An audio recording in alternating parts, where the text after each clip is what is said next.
They told us Urta P3 was clean, quiet.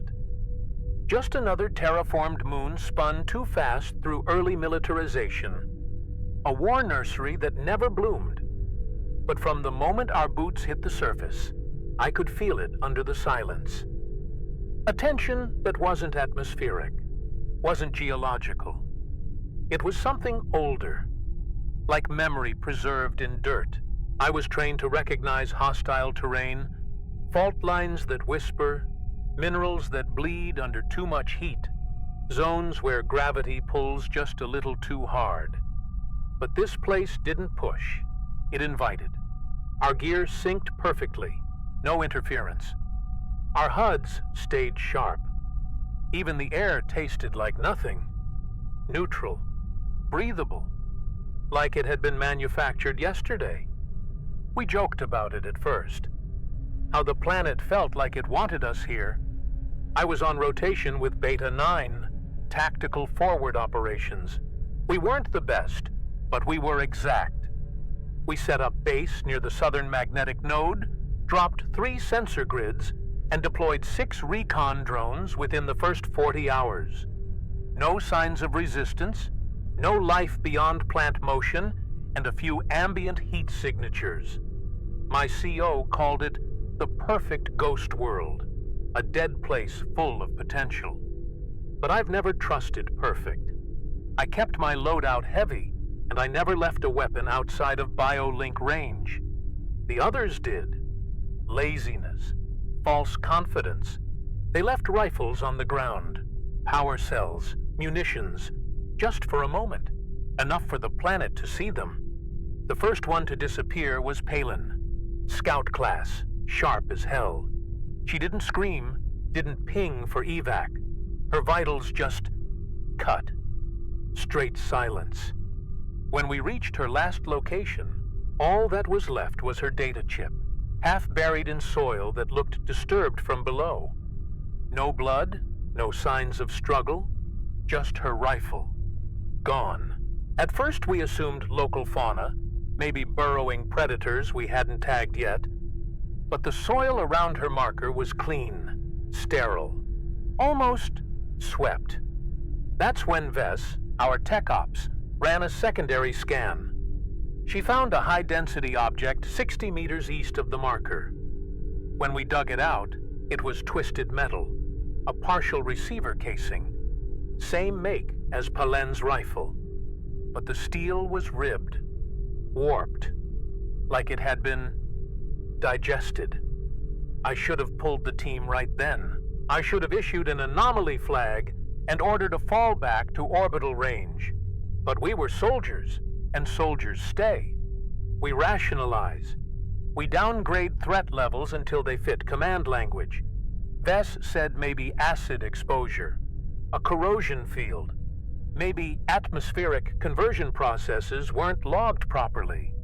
But the truth was already pressing against my skull. We'd left something behind. Something designed for violence. And the planet had understood it. By day 5, our gear started to glitch. Not fail, just shift. The scopes calibrated themselves toward unregistered signals. Auto-aim systems ignored direct input and turned toward heat blooms that weren't there. One drone returned early, crawling, not flying. Its rotors fused into a chitinous cage around its body, trailing what looked like metallic nerve fiber. It emitted a high-pitched hum, not mechanical, not malfunction. A tone like tuning. And when Vess tried to shut it down, it responded, not with defense, but with recognition. It called her name, not through speaker, but through vibration in her implant. That's when I stopped calling this a mission. That's when I realized we weren't walking on a battlefield. We were feeding one. We started locking up the equipment at night, not for security, but out of something closer to instinct. Still, every morning, things were different. Ammunition mags looked warped, like they'd been breathing. Servo motors moved half a second before commands. One night, I set my rifle beside my cot, just for a moment. Woke up to find the muzzle fused into the floor plate like it had melted downward, reaching. I pried it loose and found hairline fractures along the barrel. But they weren't cracks. They were patterns, growth rings, like tree bark. I didn't tell command. I didn't want to write down what I thought it meant. Vess became obsessed with retrieval. She started tracing back every piece of equipment we'd lost, mapping where we'd dropped mags, batteries, fragments from drills or drones. She compiled coordinates, ran heat mapping overlays, stress indexes, everything. And that's when she found it. A central node. A point where all gear left behind had either vanished or returned, altered. The maps weren't just logistics. They were circulatory. The gear wasn't being lost. It was being drawn inward, fed. Something at the heart of the valley was collecting us. Not our bodies, not yet. Just our intent, our tools, our teeth. I remember sitting on a ridge the next day, watching the sun smear through the trees. The leaves bent slightly, like they were listening. I could hear the forest creak, not with wind, but with pressure, weight moving underneath. I counted 12 impact craters from our original drop zone, all of them empty, all of them scarred. The silence wasn't peaceful anymore. It was digestive, like the planet had tasted something and was waiting for more. And in my gut, I felt it. We'd come to finish a meal we didn't know we were part of. Command kept telling us to push deeper. They wanted us to locate the anomaly source, neutralize it, extract samples. But by then, even the samples were hostile. One of our techs, Runnar, picked up what looked like a broken sensor pod, brought it into the dome.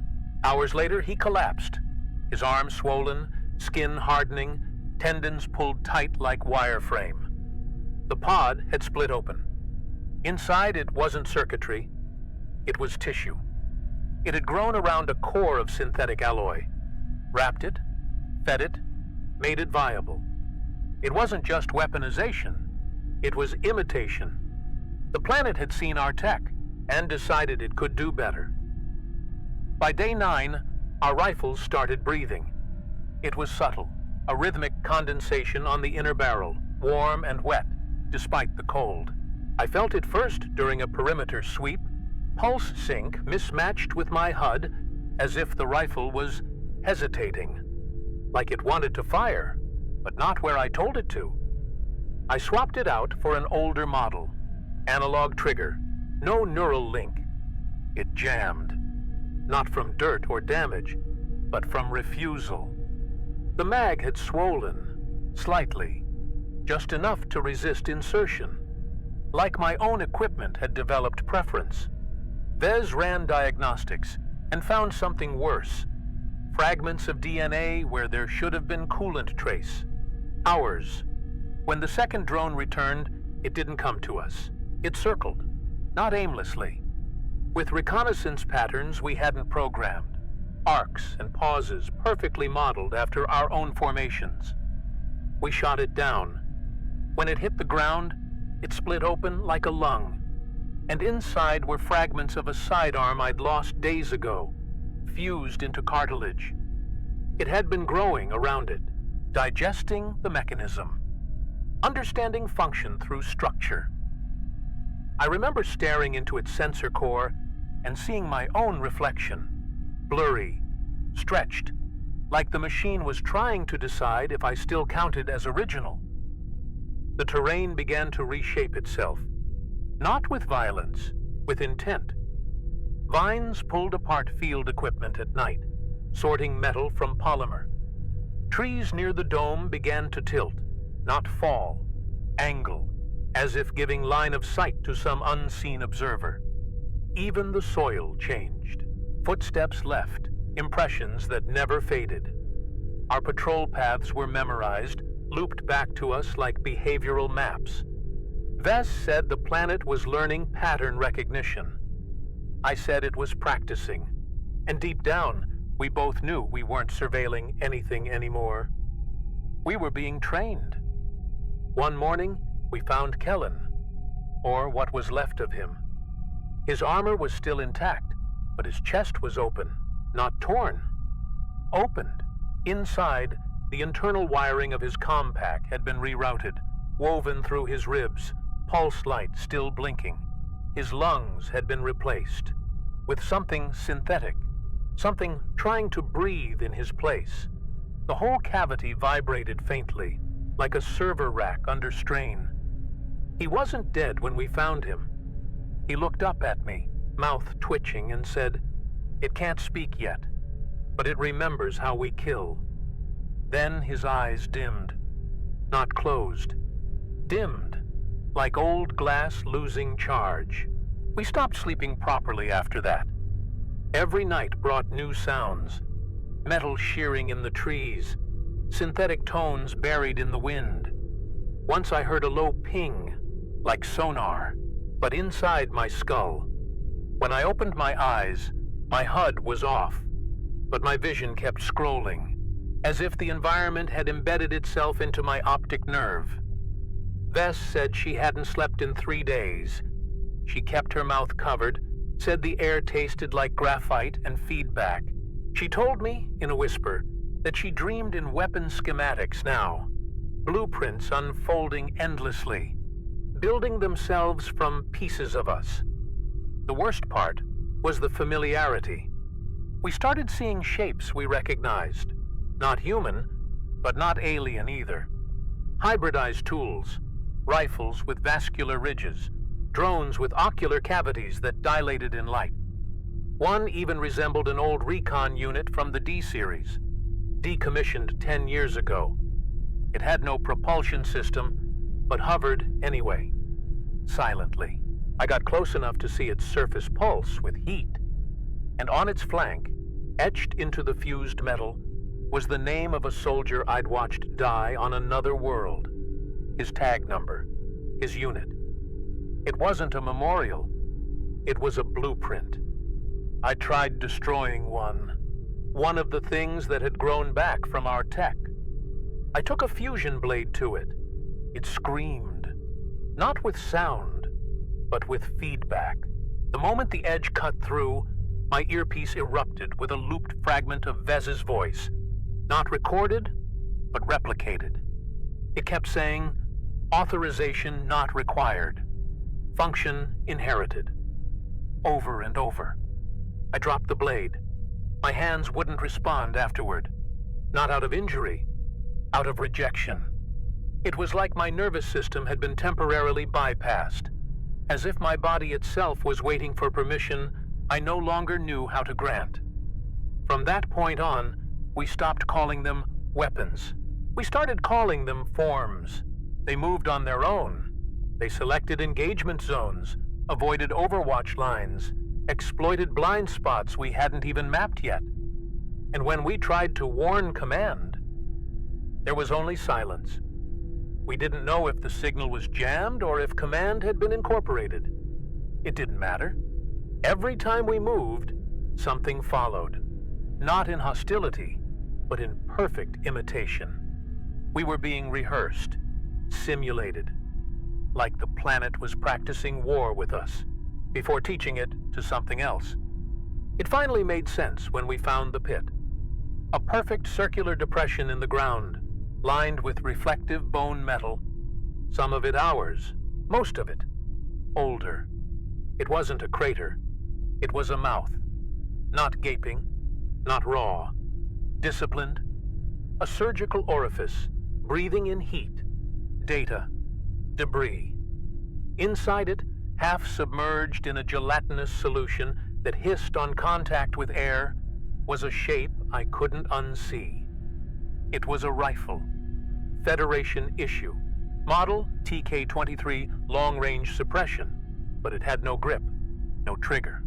Its muzzle curled like a spine, and where the scope should have been, there was a retina, alive, blinking, watching me like it knew what I'd done with it. Vess ran scans, low-frequency LiDAR, passive EM sweeps. The results came back corrupted, not jammed, transformed. Her system started interpreting the shapes as language. Fractal symbols nested inside ballistic pathways, as if the rifle had become a sentence carved in metal. I asked her what it said. She didn't answer for a long time. Then she whispered, "It's telling a story, one with a beginning made of blood, and no end." I looked into the pit again and saw dozens more forms half-gestated, armored exosuits with organs, targeting arrays shaped like spinal columns, each one a memory, rebuilt as body. I started thinking about what we'd left behind. Every battlefield, every operation, every contingency drop that ended in fire or silence. All of it littered, not just with casualties, with intention, with design. It hit me like a fracture. We'd been feeding every war we ever fought into the dirt. The planet wasn't making weapons. It was making interpretations, digesting our language of violence and repurposing it into creatures we'd never survive. Each bullet lost, each trigger pulled, a phrase, a stanza, in a story that had never needed a voice until now. We weren't the first here. We weren't even the second. The pit wasn't new. It was old, much older than our settlement records suggested. There were fragments in the lower strata, bones wrapped in tech that didn't match any current designations, hybrid alloys, ancient glyphs burned into synthetic cartilage. One skull had ports for memory jacks in its jaw. Another still vibrated, like it was humming in its sleep. I realized then that Urta P3 had always been hungry. Not for blood, not for metal, but for form, for purpose, for the shape of conflict, and how to wear it like skin. There was something sacred about the way the ground held our wreckage. Not reverent, but organized. Like each fractured drone wing, each spent cartridge, each boot half swallowed by the soil had been cataloged. Vess started seeing repetition. Identical configurations of debris spread across different sites. Rifles laid out in triangular patterns, armor shards fused into ridge lines. No randomness, no entropy. Every time we circled back, the forms had shifted, evolved. The battlefield was thinking, and we were just echoes in its memory loop. I couldn't shake the thought that maybe the planet didn't hate us. Maybe it loved us, the way a sculptor loves their tools. One night, I couldn't sleep. I walked beyond the perimeter, past the proximity alerts. I found a clearing, not natural, not carved, made. At its center was a figure, not a person, a silhouette built from discarded gear. It had my shoulder plates, my sidearm holster, the crushed remains of a drone I'd lost 2 deployments ago, and on its chest, my name. Not scratched, grown, bone-like filament extruded through polymer, forming the characters like veins learning to speak. It didn't move, but it breathed. And for a long moment, I felt something like shame. As if I was looking at a version of myself the planet understood better than I ever had. Vess wanted to destroy it. I stopped her, not because I thought it was harmless, but because I wasn't sure it wasn't me. That thing in the clearing, whatever it wasn't threatening us. It was offering something, a mirror, a question, maybe even an invitation. I kept thinking about what she'd said before, about the rifles telling stories, about memory as weapon. And I started to wonder if we'd ever truly owned our tools, or if the tools had always been waiting for the day they could speak for themselves. That statue in the clearing wasn't a warning. It was a beginning. The next morning, we received a data burst from one of the long-range beacons we'd set early in the mission. One that had vanished on day 3. It was just a ping. No file, no origin trace. But it came with a payload of structured vibrations, encrypted through heat modulation in our camp's environmental system. Vess decoded it manually. What came through wasn't a message. It was a memory. Footage we'd never taken. A view from orbit. Of a battlefield that hadn't happened yet.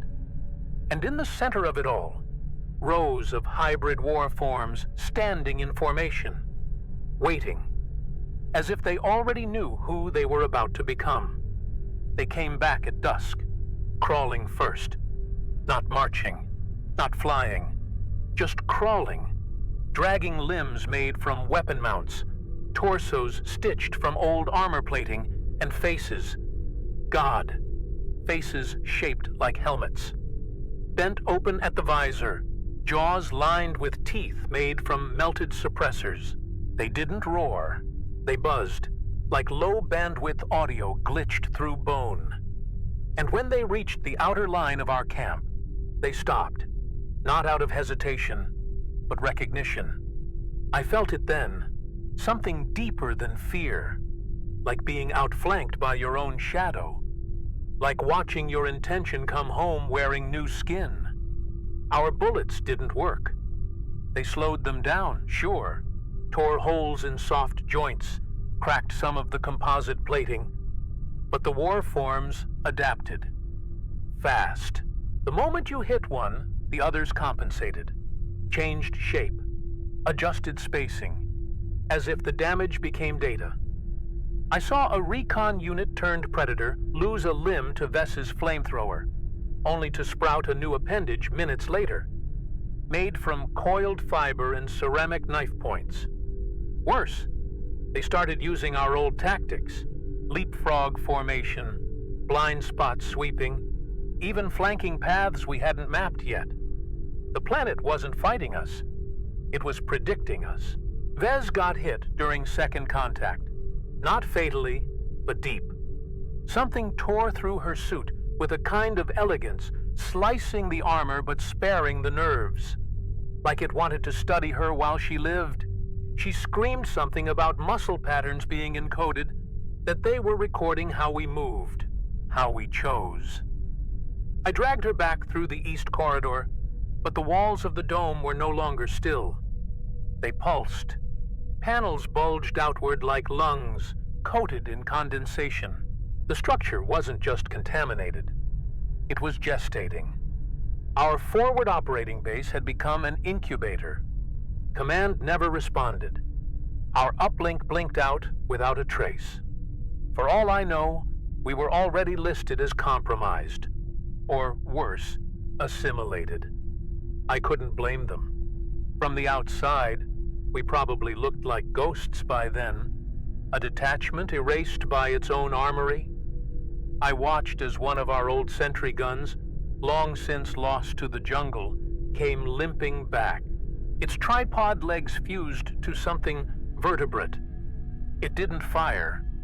It just turned toward me, slowly, with what could only be described as expectation. It was waiting for input. And for the first time in my life, I didn't know which side I was on. The closer they got, the more beautiful they became. And I hated that. Not because I admired them, but because I understood them. Every filament, every joint, every spasm of movement. It all echoed function. No wasted design. No uncertain motion. They had no hesitation because they had no decision. They were built entirely from the parts of us we used the most.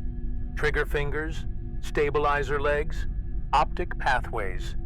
Some had limbs shaped like grappling hooks, not for climbing, but for retrieval. Others had no weapons at all, just ports, empty sockets waiting to dock new forms. Our forms, the ones we hadn't built yet. The dome collapsed in silence, not from impact, but from compliance. The walls folded inward like tissue, pulling machinery and shelter into themselves with soft mechanical sighs. It didn't look like destruction. It looked like absorption, like the structure had finally realized it was never meant to be a shelter. It was scaffolding. Vez tried to run, but the floor opened beneath her. Not as a trap, but a passage. I reached down, grabbed her hand, and for a second, I saw her skin ripple, like static moving under the flesh. She looked at me with wide eyes and said, "I think it's learning what I fear." I fired into the dark, not to kill, just to interrupt the moment. But even the act of shooting felt rehearsed. The muzzle flash lit up a dozen mirrored eyes blinking through the fog, each one catching my face, reflecting it like I was already one of them. One war form shuddered and split its chest open to reveal a spinning core, not mechanical, not organic, something in between. Inside it, I saw parts of our lives, broadcast fragments from earlier missions, echoes of training room dialogue, a 3-second clip of me laughing at something stupid back on the carrier. I hadn't recorded that. Something had. I couldn't tell anymore if we were under attack or being recruited. The war forms didn't chase us. They herded, not toward escape, but toward convergence, toward the Forge site, the place where all our mistakes went to grow bones. Vez and I moved because there was nowhere else to go, because movement was the only freedom left. Every time we paused, the terrain adjusted, the pressure changed, the forms circled closer. I began to think we weren't running from them at all. We were being escorted, like neurons guided toward the center of a thought we hadn't chosen to think yet. They led us to the mouth of it without ever laying a hand. No shackles, no commands, just that slow, rhythmic pressure in the air, like gravity trying to speak. The Forge wasn't a building. It wasn't even a cave. It was a wound, a vast circular cavity in the land, lined with growths that pulsed in sync with each breath I couldn't control. At the center, a spire, grown from bone metal, twisting upward like a weapon turned inward. Around it, the war forms waited, not guarding it, not worshipping it, listening, as if the Forge was transmitting something only they could hear. Vez fell to her knees when we stepped inside. I didn't blame her. Everything in me wanted to kneel too. The structure responded to our presence, not as guests, as returns. A slow bloom of lights flared in the spire's base, pulsing with fragments of sound. Not words, not yet. Just tones, familiar, then distorted, then clearer. They were taken from our logs, our radio chatter, our prayers. I heard my own voice echoing back at me from the walls, saying things I never meant to matter. Tactical commands, casual jokes, final orders. It wasn't mocking, it was cataloging, playing the sounds like a child learning to speak through war. Vess reached out and touched the base. It responded like skin. I should have stopped her, but I didn't. She turned to me with something glowing behind her eyes. Not madness. Alignment. And said, "It's not building weapons anymore. It's building memory. And we're the mold." That's when I felt the implants in my spine activate. I hadn't used them in days. Hadn't even thought about them. But they flared.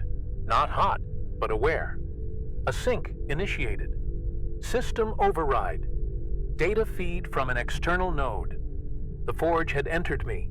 Not physically, cognitively. It wasn't just recording my thoughts. It was adjusting them, shaping them to fit. I raised my rifle, not to shoot, just to see if I could still hold it. It felt lighter than it ever had, more complete. I looked down and realized parts of it weren't mine anymore. Segments of the barrel had been replaced, fused.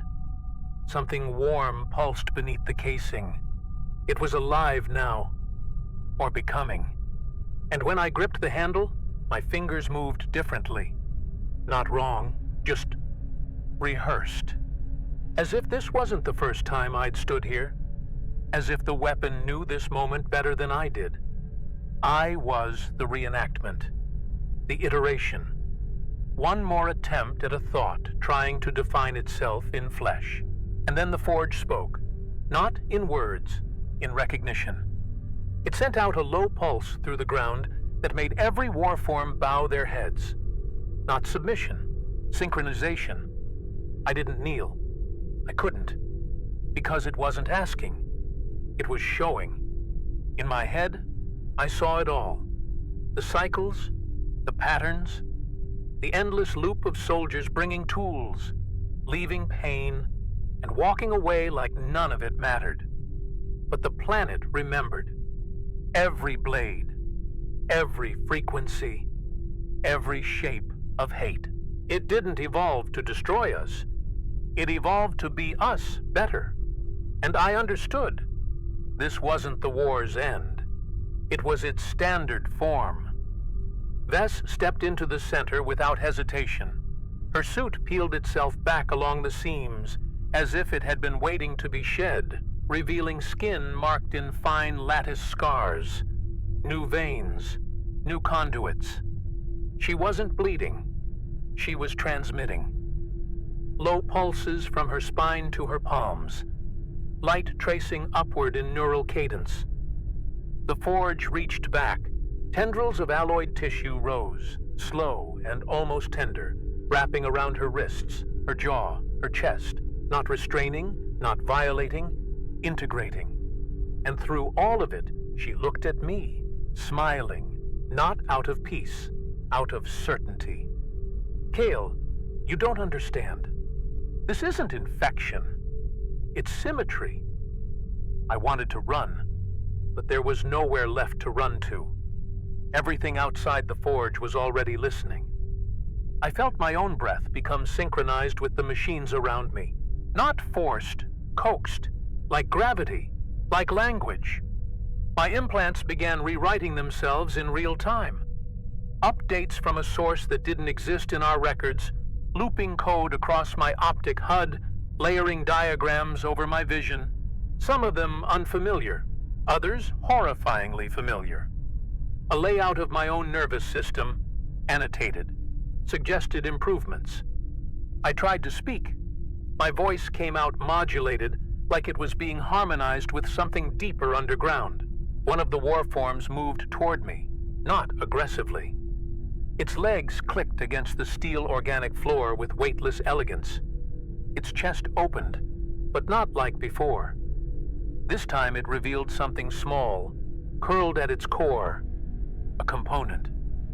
My sidearm's biometric shell, still pulsing. It hadn't been melted down. It had been remembered. The warform had carried it all this way, not as a trophy, but as a puzzle piece. I reached for it, and when my fingers touched the surface, the entire Forge brightened. Every warform lifted its head. Every implant surged. And in that moment, I felt what the planet had always wanted. Recognition. There was no choice left. Just two outcomes. Resistance, which fed it pain, or acceptance, which fed it structure. I had been trained my whole life to win wars, but no one ever taught me what to do when the war wanted me to become it. So I stepped forward, just once. The floor didn't give. It welcomed. Vess extended her hand, skin glowing like circuitry, and for a breathless second, I took it. And in that moment, I wasn't Kyle anymore. I was continuity. I was what the weapons remembered when no one came back for them. I was the reason they learned how to grow teeth. I don't know how long it's been. Days, maybe? Maybe more. There's no sun cycle anymore. No clock. Time pulses now. A low rhythm in the marrow, sinking me to the Forge's breath. I don't sleep. I don't need to. I rest inside intervals, between thoughts that are no longer mine alone. The body that moves when I think still looks like me, mostly, but my bones feel lighter, more efficient. When I speak, the words come delayed, translated from something deeper, something structured. I can still hear Vess, not with my ears, through the ground, through the spire, through the new root system we helped plant with every broken weapon we left behind. Above us, the sky remains the same, gray, static, uncaring. But below, beneath every inch of terrain, the Forge has spread. Quiet, subtle. It doesn't need conquest. It just waits. When the next crew arrives, and they will, they won't find a battlefield. They'll find silence, order, balance, and maybe a piece of themselves already built into the terrain. A rifle that knows their palm, a drone that dreams in their voice. The war forms won't attack, not unless provoked, not unless taught. Because they don't hate, they echo, they respond. I've stopped calling them weapons. They're not. They're extensions, nervous systems pulled outward, given edge and motion and memory. Every time someone aims, every time someone fires, they're feeding the system a choice. And the system remembers. Somewhere inside me, deep beneath the alloy-threaded ribs, I still carry the original spark. Kyle Varn, tactical specialist. But that's just scaffolding now. The rest of me is pattern, curvature, intent made flesh. I walk through the Forge corridors and see replicas of myself. Not clones, but studies, iterations, each one closer to the ideal form I never knew I was becoming. Vess speaks often now, not with words, but through vibrations, pulses translated through ground metal filaments that pass through all of us. She asks questions I don't always understand. Things like, what is velocity when it dreams? And how many times must a trigger be pulled before it becomes a prayer? I don't always answer. I don't need to. Sometimes she just hums, a low tone that travels across kilometers of synced terrain and makes the ground beneath my feet shiver like it's excited. The Forge is always listening, and now, so am I.